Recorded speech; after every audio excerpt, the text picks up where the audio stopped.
কিন্তু আমাদের মুফতি ওয়াক্কাস সাহেব, মওলানা নূর হোসেন সাহেব সবাইকে মিশাইয়া আমাদের যুগপৎ আন্দোলন, হ্যান্সের বিরুদ্ধে, সালমান রুশদির বিরুদ্ধে, দাউদ হায়দারের বিরুদ্ধে বিভিন্ন সময় আপনার আমাদের জমিয়তের আপনার ঘরের মানুষ সবাইকে মিলাইয়া আপনার আন্দোলন করছেন।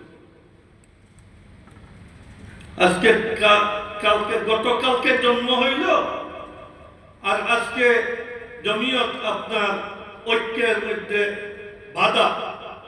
জন্মই হয়েছে কালকে, এর মধ্যে বাতিলের সাথে থাকছে দীর্ঘ জমানা, যত দুর্নীতি, সারা দুর্নীতিতে শরীক। আর আজকে জমিয়ত আপনার ঐক্যের জন্য বাধা। আমাদের হুজুররা অনেক বলছেন এই ব্যাপারে। আমরা কোনো আজ পর্যন্ত আমাদের কোনো বক্তব্য একসাথে মিলাইতে পারবে না যে আমরা 2 বছর আগে কি বলছি, 2 বছর পরে কি বলছি। আমাদের সব এক তালে চলে আসতেছে। গত কয়েকদিন পূর্ব থেকে নিয়ে লম্বা কয়েক বছর যাকে বাতিল বলল, আজকে আপনার তাদের সাথে হাত মিলাইতেছে হক বলে। গতকালকের আজকে আমার মতো মানুষ যদি হয়তো তাহলে দেশ ছেড়ে দিত এইভাবে নির্লজ্জ আপনার যে আজকের বক্তৃতা থাকি আর গতকালকের বক্তৃতা থাকি। কিছু হায়া হলুদ থাকা অত দরকার। আরেক পার্টি আছে ডেইলি আপনার মাফটায়, ডেইলি মাফটায়, এখানে মাফটায়, ওইখানে মাফটায়, 47-এর মাফটাওয়া, 70-এর আপনার মাফটাওয়া, শুধু মাফটাইতেই আছে। আজকে যা করতেছে কালকে যে মাফ চাইবে না আর কি জিওরি। আলহামদুলিল্লাহ আমাদের কারো কাছে মাফও চাইতে হয় নাই। আমরা কারো কাছে আমাদের এই 150-200 বছরের ইতিহাসে কোন 2 আপনার নেতার কথা সাংঘর্ষিক পাওয়া যাবে। আমাদের মওলানা তফসিরুল হক সাহেব বলতেন, আরো হুজুররা বলতেন, হযরত শেখুল ইসলামকে তো এই শর্ট জমিনের কুফরি ফতোয়া দেওয়া হয়েছে। হযরত শেখুল ইসলামের উপরে ডিম মারা হয়েছে, পাগড়ি উঠাই ফেলা হয়েছে। এই আফেন্দি সাহেবের আপনার দাদা এখানে ওনাদের বাড়িতেই আসছিলেন, আর ওইখান থেকে যাওয়ার পথে সৈয়দপুর যে ঘটনা ঘটলো, জমিয়তের সাথে এইভাবে কমই না কম জাতের এই আচরণ হামেশা থেকে চলে আসছে। হ্যাঁ, রাজপথে অনেক সভ্য মানুষ আছে যারা আমাদের নীতির সাথে মিলে না, সভ্যতার সাথে যুক্তি দিয়ে আমাদের বিরোধিতা করে। আবার রাজপথে অনেক কমিনা রেজিল আছে, তার তবিলে আর কিচ্ছু নাই, তো যা আছে তাই করছে। আমাদের হুজুররা বলছেন, আমাদের মহাসচিব বলছেন, রাজনীতির কোন দলের ফুসফুসিতে পানি ঢুকছে, কে ব্লাড ক্যান্সারে আক্রান্ত আপনারা জানেন না, আমরা জানি। যার কারণে আমরা রুগী আর অনারোগী দেখিয়া আর কিংবা রোগের মধ্যে কম বেশ দেখিয়া কোনো একটা সাইড নেই। এটার ব্যাপারে আপনাদের আস্থা রাখা দরকার।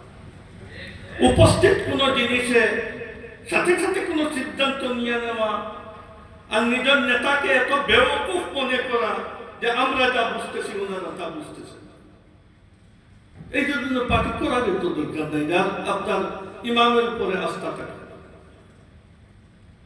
আমাদের হুজুররা সব বলছেন, এখন যেভাবে খণ্ড ভারতের সময় বিশাল এক আপনার সিদ্ধান্তহীনতায় উম্মত ভুগছিল, এইবার এখন উম্মত একটা সিদ্ধান্তহীনতায় ভুগতেছে।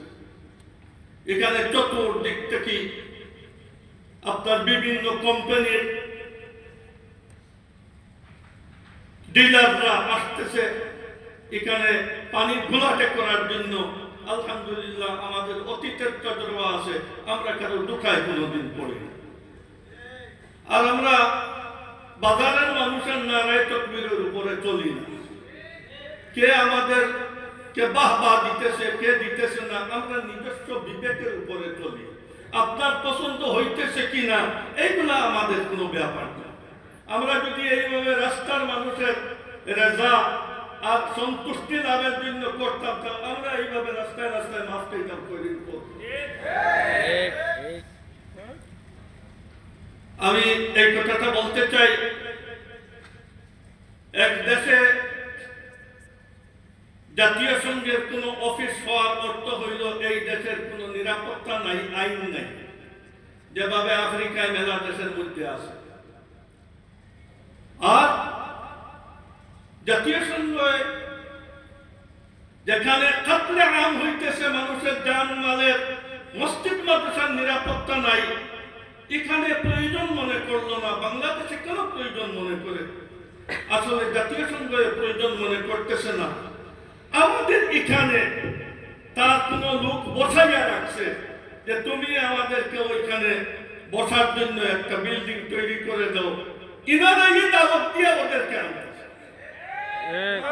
জাতীয় সংঘের এত মাথা ব্যথা নাই এখানে আসার জন্য।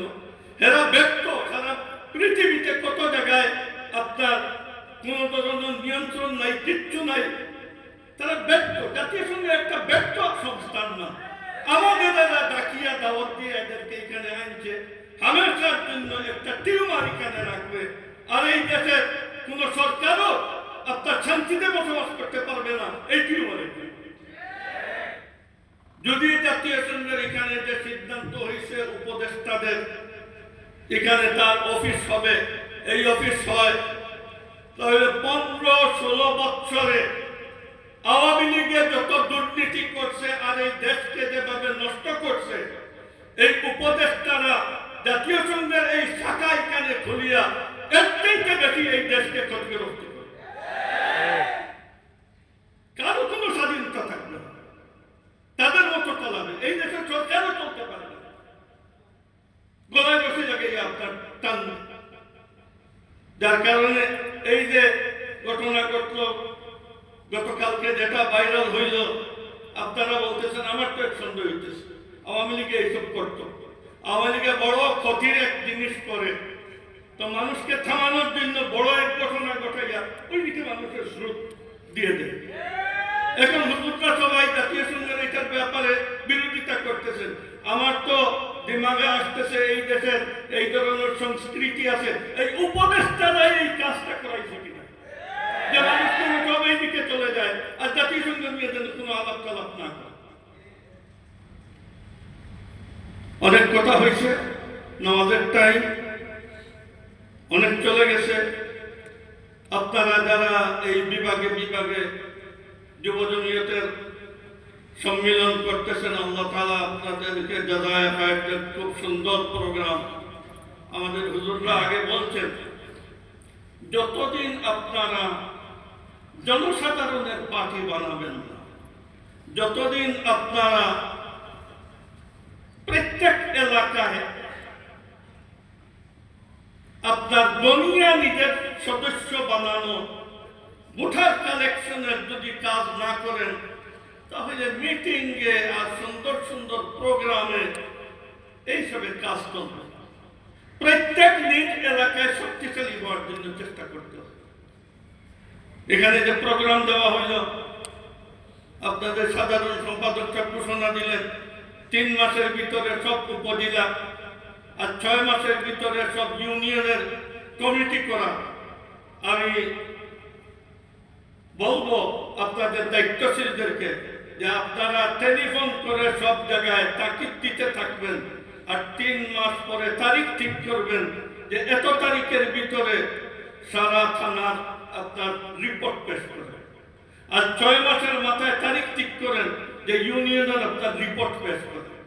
এই রিপোর্টের উপরে আবার দায়িত্বশীলদের সম্মেলন দিবেন, আর সম্মেলন দিয়ে প্রত্যেকের রিপোর্ট শোনাবেন কোথায় কি আছে না।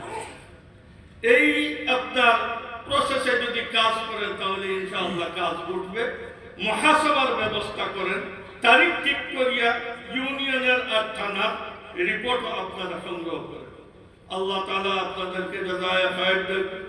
আল্লাহ তাআলা আমাদের এই পার্টিকে আল্লাহ তাআলা যেন কওমের ভাষ্যকার বানায়, এই দেশের মধ্যে যেন আমরা কোনো পরিবর্তন আনতে পারি। তার সাথে শেষমেশ এক কথা জেনে আসলো, আমি এই দেশে যারা সরকারে আসবেন, আল্লাহ তৌফিক দিবে, আমার এই দরখাস্ত থাকবে, আপনারাও কেউ কোনো জায়গায় যদি চেষ্টা করতে পারেন তাহলে সরকারকে বোঝানো দরকার, আমাদের জেনারেল শিক্ষা যে পর্যায়ে ছিল এই শিক্ষা এত অধঃপতনে নামছে, আর আওয়ামী লীগ এটাকে এত নষ্ট করছে। এই শিক্ষা যদি এইভাবে থাকে তাহলে এই দেশে কোনো আপনার ভালো সভ্য মানুষ তৈরি হবে, খুনি তৈরি হবে, চোর বাটপার তৈরি হবে। যার কারণে শিক্ষাকে এইভাবে বানাইতে হবে যেন দেশ দরদি হয়, জাতি দরদি হয়, আর সভ্য মানুষ হয়। এই শিক্ষাতে একটা আমল পরিবর্তন আনা দরকার। এই শিক্ষা দিয়ে কোনোদিন কোনো যোগ্য মানুষ হবে। ও আখির